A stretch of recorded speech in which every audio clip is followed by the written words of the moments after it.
अब गरीबदास जी सोच रहे थे रे यूं क्या चक्कर वही है। तो परमात्मा ने बताया कि गरीबदास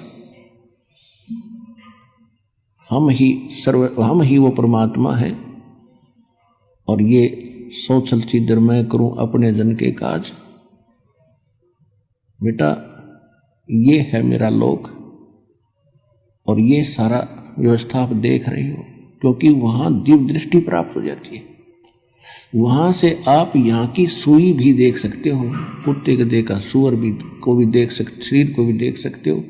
इन शेड और इन छत लेंटरों के 10 मंजिल के लेंटरों के अंदर से भी आप प्रत्येक प्राणी को, चींटी को और मनुष्य को भी देख सकते हो। परमात्मा ने कहा एक बार झांक कर देख ले नीचे जिस लोक से आप आए हो। अब नीचे दृष्टि की हो वो तो ऐसा है जैसे रूढ़ी हुआ करे कुरड़ी, ये लोक उस लोक की तुलना में। अब एकदम शरीर कांप गया गरीबदास जी का उस लोक की तुलना में इस लोक को देखकर। यहां तो ऐसे लग रहे जैसे कीड़े मकोड़े रहा करते हैं। एक चींटी को देख लो, सारा दिन एक टूक के लिए ऐसे ऐसे सारा दिन रात मंडी रहे, सब्र नहीं। ऐसे मनुष्य को देख ले, सुबह से लेकर शाम तक रात में भी वही सोचता रहे, तब सुबह उठते फिर भाग ले, और होना जाना वही है जो इस लिख रखा है मस्तिष्क में। और मस्तिष्क से अधिक भी प्राप्त करना चाहोगे तो भक्ति से होया करें, और भक्ति व शास्त्र अनुकूल हो, परम पिता की हो, पूर्ण ब्रह्म की हो, संसार रूपी वृक्ष के मूल की पूजा हो, तो फिर आपको एक्स्ट्रा फल भी मिले। तो वो इस काल ने नामो निशान मिटा रखा, उसी को बताने के लिए भगवान आते हैं यहाँ पर। तब उधर से क्या हुआ कि परमात्मा ने फिर बताया उस गरीबदास जी को कि बेटा मैं प्रत्येक युग में जाता हूं। सतयुग में सत सुकृत कह टेरा, त्रेता नाम मुनींद्र मेरा, द्वापर में करुणा में कहाया, यो कलयुग नाम कबीर धराया। मैं प्रत्येक युग में जाता हूं, एक लीला करता हूं। प्रत्येक युग में जब भक्ति प्रवेश करने जाता हूं, एक शिशु रूप धारण करके मैं किसी सरोवर में कमल के फूल पर विराजमान होता हूं, और वहां से कोई निसंतान दंपत्ति मुझे उठा ले जाती है। परमात्मा ने फिर सारी बताई कि इस सतयुग में ऐसे ऐसे विद्याधर नाम का ब्राह्मण और उसकी पत्नी वो उठाकर दीपिका उठाकर ले गई, फिर वही ऐसे बने, सारी कहानी बताई कि वही फिर आगे चल के रामानंद बने, और सारी कथा बताई। और कलयुग में जब मैं गया बेटा, मुझे एक नीरू नीमा नाम के जुल्हे उठा के ले गए थे काशी बनारस शहर से के तालाब से, लहर तारा तालाब से, और उनका कोई पिछला हिसाब था। ये नीरू नीमा कौन थे? द्वापर के अंदर एक सुदर्शन नाम के परमात्मा के भक्त हुए थे।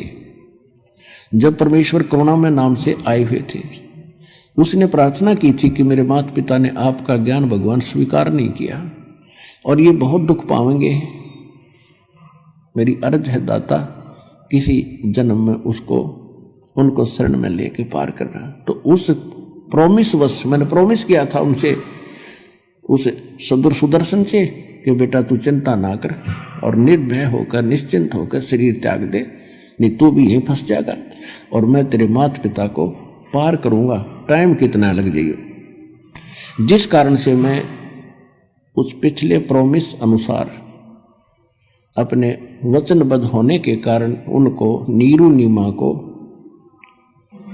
जो सुदर्शन वाली माता पिता वाली आत्मा थी, उनको मिला था कमल के फूल पे। वो दुल्हे का काम करा करते और मैं भी लीला में शरीर से धीरे धीरे बड़ा हुआ तो मैं दुल्हे का काम करा करता। और जब मैं बचपन शिशु रूप धारण करके जाता हूं तो मैं उस काल के लोक का दूध ग्रहण नहीं करता, कुंवारी गायों का दूध पीता हूं मैं, और कुंवारी गाय के अंदर दूध यहां सतलोक से जाता है मेरी शक्ति से, और वो दूध पिया करूं मैं। ऐसे ऐसे सारी कथा सुनाई। मैं वहां 120 वर्ष रहा था भाई। हम सुल्तानी नानक तारे, दादू को उपदेश दिया, जात जुलाहा भेद न पाया वो काशी महे कबीर हुआ। परमात्मा ने बताया कि मैं बेई नदी के ऊपर इस नानक जी को मिला था और उनको अंतर्ध्यान किया, एक दरिया में डुबकी लगवाने का बहाना करके। लोगों ने सोच लिया कि ये मर गया, वो खोद रहे थे डाउन स्ट्रीम में, मैं ले गया उनको अप स्ट्रीम में जिधर से जल आ रहा था। वहां जाकर उनके समझाया, बैठाया, उनके शरीर को वहां छोड़ा, उनको भी मैं यहां लेकर आया था बेटा। जैसे आपको मिला हूं इसी रूप में, जिंदा महात्मा के रूप में उनको मिला था। वो मेरी प्यारी आत्मा थी। वो सतयुग के अंदर राजा अमरीश थे और त्रेता के अंदर वही आत्मा नानक जी वाली राजा जनक थे। और उन जन्मों में बहुत अच्छी भक्ति की श्री विष्णु भगवान की, लेकिन बेटा जन्म मृत्यु उनकी मिटी नहीं। और आप सभी मेरी आत्मा हो, अपने को दुख होता है, तुम वहाँ कष्ट उठा रहे हो और मैं यहाँ तुम्हारे लिए रो रहा हूँ। मैं रोवत हूँ सृष्टि को, सृष्टि रोवे मोहे, गरीबदास इस योग को हो समझ न सकता कोई। कि हे गरीबदास, वो नीचे के जितने भी ब्रह्मांडों में प्राणी हैं, वो उस समर्थ सुखदायी भगवान, कष्ट निवारक, संकट मोचन भगवान को खोज रहे हैं, उसके लिए रो रहे हैं, हमें सुख दो, हमारा दुख निवारण करो। और जिनको ये सुखदायी और संकट मोचन मान बैठे हैं, वो संकट मोचन नहीं है। और मैं जाकर कहता हूँ कि मैं हूँ वो संकट मोचन, मैं तुम्हें दुख, सारे दुख दूर करूँगा, तुम्हें सुख दूंगा और वो कंप्लीट सोल्यूशन दूंगा, कंप्लीट मोक्ष दूंगा, पूर्ण मोक्ष दूंगा। मेरी कोई सुनता ही नहीं। मैं रोवत हूँ सृष्टि को, सृष्टि रोवे मोहे, गरीबदास इस योग को समझ नहीं सकता कोई। तो वो भी जन्म मृत्यु में थे नानक जी, और उनको मैं यहाँ लाया था। और फिर यहाँ देखकर उसने कहा था वाहिगुरु वाहिगुरु वाहिगुरु, और उनको सतनाम दिया था और बता दी। फिर उसको उनको कह दिया था कि सतनाम को अभी डिस्क्लोज ना करना, क्योंकि मैंने एक समय निर्धारित कर रखा है, जब कलयुग 5505 बीत जाएगा उसके बाद ही इसको डिक्लेयर करना। उससे पहले इसकी तक भनक भी नहीं लगनी चाहिए, नहीं तो काल के दूत यही नाम देने लग जाएंगे ये संत, और फिर हम बिनता कैसे बताएंगे। और वो अधिकारी होंगे नहीं, चाहिए मंत्र उनको उनके पास हो भी जाते तो ये अधिकारी थे नहीं, अधिकारी बिना ये काम नहीं कर सकता। तो गरीबदास जी बड़े प्रभावित हुए, कहा बेटा ऐसे ही तू करना, तेरे को मैं सतनाम दूंगा, अब तो प्रथम मंत्र का जाप कर, मैं तुझे मिलता रहूंगा, आता रहूंगा, मैं किसी भी तरीके से तुझे सतनाम भी दूंगा। और इसको बताना नहीं, लिखवा देना इस वाणी में, क्योंकि काल ने जो मैं पहले ज्ञान बोल कर आया था, जब 120 वर्ष तक रहा था धरातल पर, और धर्मदास जी ने लिखा था, तो उस ज्ञान में काल के दूत ये चले हुए हैं पंथ, इन्होंने कुछ गड़बड़ कर दी। उसकी पूर्ति के लिए मैं तेरे को ये फिर ज्ञान योग तेरा खोल रहा हूँ, और तेरे अंदर वो सुख संवेद फिर से फीड कर रहा हूँ, और ये आप बोला जाएगा, इसमें घड़ी सोच करने की जरूरत नहीं। और लिखवा देना इसको, कोई दृढ़ व्यक्ति ढूंढ के लिखवा देना, इसमें लिख देना सारे मंत्र, लेकिन देना नहीं, किसी को सतनाम भी नहीं देना। सार नाम की तो बनक भी मत लागण थी, नहीं तो सारा काम बिगड़ जाएगा। तो ये दृढ़ भक्त थे, जो कह दिया भगवान ने, फिर सारा संसार एक तरफ, ये एक तरफ थे। फिर कहा उधर से क्या हुआ कि ये चर्चा उधर परमात्मा और आत्मा की चल रही थी, डिस्कशन हो रही थी। पीछे से शाम के 5 बज गए, तो उस समय ग्वालों ने देखा कि वो बच्चा कहाँ है, बाबा जी चला गया कि नहीं। उसको खोजने के लिए 1-2 भक्त भेजा कि जाओ बुला कर लाओ उस गरीबदास को। अब वो बॉडी तो वही रखा था, नौका में बैठा था। उन ग्वालों ने दूर से आवाज लगाई कि गरीबू, गरीबू कहा करते थे गरीबदास को गांव में, गरीबू आजा भाई, तेरा टाइम आ गया गाय घेरने का। वो अपनी एक ट्रेन बनाया करते, 2 घंटे यूँ खड़ा होगा, 2 घंटे ये खड़ा होगा। गौओं को बाहर दूर जाने से वहाँ चराने के लिए, किसी की फसल को नष्ट ना कर दे, पाड़ी खड़े रहते। दूर से आवाज लगाई कि गरीबू उठ ले भाई आजा। निकट आकर देखा कि निकट भी आवाज लगाई तो भी नहीं बोला, क्योंकि वो बोलने वाली चीज तो ऊपर चली गई थी। उनने पकड़ के हिलाया कि भगत जी खड़ा हो। अब वो यूं का यूं गिर गया तो उन्हें चिंता बनी, नाड़ी नबज देखी, कुछ नहीं, आंखों बिल्कुल खुली, श्वास नहीं। घबरा गए सब, दूसरे पालियों को आवाज लगाई, सब इकट्ठे हो गए। क्या हो गया? कि लड़का मर गया। 2 बच्चे भागे आए गांव में। जो ही माता पिता को पता चला कि गरीबू मर गया, बेहोश हो गए, क्योंकि इकलौता पुत्र था और उसके 12 वर्ष के बाद ये संतान हुई थी। गांव वालों को पता चलता गया, वो भागते गए, वहां पहुंचे। वह सारी कथा का पता चला कि एक बाबा जी आया था, उसने कुंवारी गाय का दूध निकाला। उस समय भी उस कुंवारी बच्चिया के स्तन लंबे लंबे थे, जैसे गाय का बच्चा हो रहा हो उसके बाद उसके थन होते इतने लंबे लंबे, इसलिए छोड़ दिया था कि देखो न सोचा उन्हें झूठ बोलते होंगे। तो सब ने देखा कि हाँ भाई। फिर क्या हुआ कि हम तो मना कर गए, इसने वो जादू तंत्र का दूध पी लिया, बच्चा न्यू मर गया। अब जैसे तैसे करके उस शव को घर ले आए, घर से उठा करके शमशान घाट पर पहुंच गए। तो परमात्मा ने कहा कि बेटा अब तू जा, तेरी बॉडी का नाश करने वाले हैं वो शमशान घाट पर पहुंच गया। तो गरीबदास जी कहने लगे भगवान मैं नहीं जाता नीचे, मुझे तो यही रख लो जाता, वो तो नरक है कति। ये परमात्मा इतने भयंकर लोग यहाँ के पता चलता हम कहाँ रह रहे हैं, भेड़ियों के बीच में रह रहे, भेड़ियों के बीच में। आदमी को आदमी मार दे, पशु बड़ा पशु छोटे पशु को खाने के लिए दौड़ रहा है, वह सारी फिल्म चल रही है। कोई डाकू है, धन लूट लेता है, कोई इज्जत लूट रहा है, पूरा हाल दिखाई दे रहा है वहां से।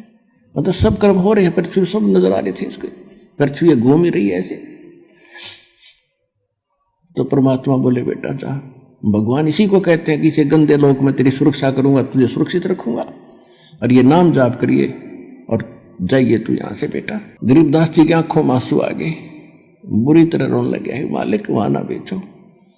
परमात्मा बोले बेटा अगर आप वापस नहीं जाओगे, आज तक आपको पता था यहाँ कोई लोक है? हक नहीं पता था जी। तो आपके भाई बहन वहां कष्ट उठा रहे हैं, वो कितने दुखी हैं, आपको दिख रहे हैं? कहाँ जी दिख रहे हैं। किसी का बेटा मर गया, वो रो रहा है, वहां से साफ दिखाई दे रहा है किस कारण से रो रहा है। किसी की बेटी विधवा, किसी के टांग कट गई, किसी के कोई बीमारी हो रही है, कोई भूखे मर रहे हैं, कोई किसी को लूट रहा है, कोई इज्जत लूट रहा है। परमात्मा बोले देख ये कष्ट उठा रहे हैं, ये तेरे ही भाई बहन हैं जो यहाँ से गए थे, इनके सब के देखिए मकान खाली पड़े। इन मूर्खा ने के सोची, अपने पैर पर कुवाड़ा मार के गए सारे, और बड़ी थाली का ठोकर मार के बेटा अब उनकी बुद्धि कति भ्रष्ट कर दी काल ने। और जब तक आप मेरा सहयोग नहीं दोगे तो कैसे पता चलेगा कि कौन स्थान है, कौन भगवान है, और कौन सा रियल मंत्र है जिससे इनका छुटकारा होगा। क्या आप उनका उपकार नहीं चाहते हैं? हाँ महाराज चाहूँगा, और आपकी आज्ञा है तो जाऊँगा और सबको बताऊँगा कि बेटा जा और जल्दी कर। और मैं तेरे को ऐसा मंत्र दे दिया है, तेरा कोई हानि नहीं कर पाओगा। तुझे कोई तंग करेगा तो वो आप पर दुखी हो जाएगा, लेकिन तू किसी को बद्दुआ भी ना देना, क्योंकि वो तेरे भाई बहन है।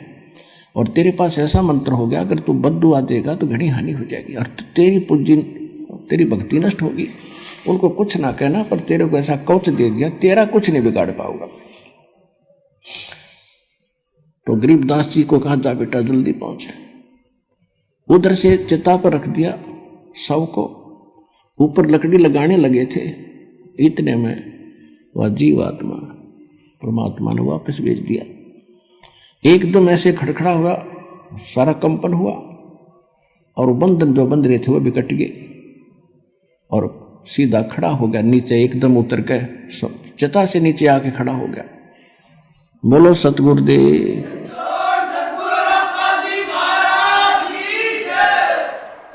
इस काल का ये भी भयंकर जाल है। यदि ये कहीं वही सपना टूट जाता खेत में न्यू का न्यू, तो गरीबदास जी को विचलित कर देते कि सपना देखा तो सो गया बैठा बैठा। जब शमशान घाट पर धरा देखा शरीर, जब उसका पेट उसको देखा, उसको जची विकान यकीन हुआ कि स्वप्न नहीं था, ये तो रियल में देख कर आया हूं। और फिर वो वाणी बोलने लग गया जो आज हमारे काम आई है, जिसके आधार से दास ने आपको आपकी आत्मा जगाई है और उसका मेल सब सदग्रंथों से करके आपके प्रमाणित किया है कि जो भगवान ने 600 वर्ष बोला था और गरीबदास जी ने जो कहा था, आज हमारे सदग्रंथ भी उसको समर्थन दे रहे हैं। अब गरीबदास जी के अंदर वो जो वाणी फीड कर दी थी परमात्मा ने, अब उन्हीं चौपाइयों को बोलना शुरू कर दिया। जिससे भी बात कोई उससे पूछता है तो ये वाणी बोलने लग जाता है। कहाँ गए थे? अजब नगर में ले गए हमको सतगुरु आने, जल के ब्रह्म अगाध गति वहां सूते चादर ताने। पर पट्टन व परलोक है जा अदली सतगुरु सारे, वो भक्ति हेत उतरे भई पाया हम दीदार। अलल पंख अनुरागे है सुन मंडल ने थीरे, दास गरीब उधारिया मोए सतगुरु मिले कबीर। तो गरीबदास जी जिससे भी बात करते थे, कोई प्रश्न करता था, कहाँ क्या हुआ तेरे साथ, कैसे वापस आया, तो वाणी में बोलते थे, वो वर्बली नहीं बताते थे। हम सुल्तानी नानक तारे दादू को उपदेश दिया, जात जुलाहा भेद न पाया वो काशी माहे कबीर हुआ। अनंत कोट ब्रह्मांड का एक रति नहीं भारे, सतगुरु पुरुष कबीर है ये कुल के सिरजनहार।